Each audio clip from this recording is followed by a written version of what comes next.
돈의 속성, 시크릿, 꿈꾸는 다락방, 해빙, 위 책들은 꽤 많은 사람들이 보고 베스트셀러가 됐으며 공통적으로 생각의 중요성과 생각이 직접적으로 영향을 미치는 것에 대해 이야기하고 있습니다. 이제 점점 이런 생각을 가지고 있는 사람들이 많아지고 이런 얘기를 해도 나도 그런 적 있어 와 같은 반응이 꽤 많이 나오며 결정적으로 그런 흐름이 자연스레 베스트셀러와 같은 결과로 이어지고 있습니다. 그런데 여기서 하나 간과하면 안 되는 사실이 있습니다. 처음에는 이런 생각들을 알게 되고 배우면서 놀라움도 많이 느끼지만 일상생활에서는 기존에 해왔던 습관으로 인해 자연스레 원래 하던 생각들이나 잡념들로 머리가 채워지게 되고 결국 알고는 있고 그게 맞다고 생각은 하지만 삶 속에서는 실제로 적용을 못한다면 그건 모르는 거나 마찬가지라는 것입니다. 저도 비슷한 경험을 해보았고 하나의 자연스러운 과정이라고 생각하지만 계속 알고 있는 것에만 머무른다면 발전 없이 현재의 삶만 되풀이될 뿐입니다. 길을 아는 것과 그 길을 걷는 것은 다릅니다. 이소룡 명언 중에도 아는 것만으로는 충분하지 않다.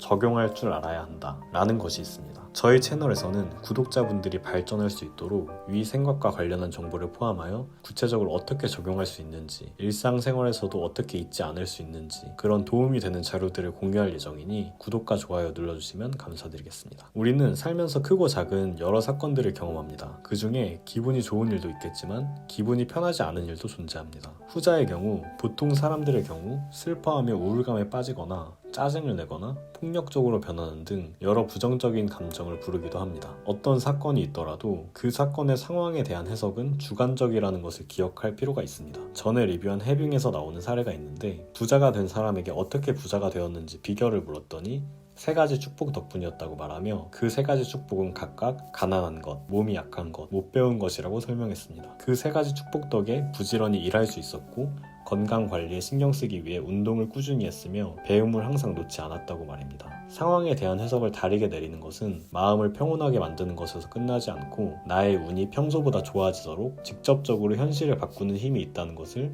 우리는 위 책들로 인해서 알고 있습니다. 구체적으로 어떻게 적용해서 원래의 습관을 버리고 새로운 부의 흐름, 운의 흐름을 탈 수 있을까요? 우선 이 문장을 기억하세요. 상황에 대한 해석은 내가 정할 수 있다. 원치 않는 일이 일어나더라도 이 생각을 의식적으로 하고 있다면 문제 없습니다. 사소하고 쉬운 것부터 시작해봅시다. 누군가는 월요일에 퇴근을 했을 때 다음날에 회사를 또 가야 한다는 것에 집중합니다. 우리는 이제 퇴근을 해서 저녁 시간이 있고 자유롭게 보낼 수 있다는 해석에 집중해야 합니다. 어느 정도 단계가 되면 출근길에 붐비는 지하철에서도 지하철이 존재함으로 인해 걸어서 3시간 거리를 30분 만에 갈 수 있다고 해석하는 순간도 있을 겁니다.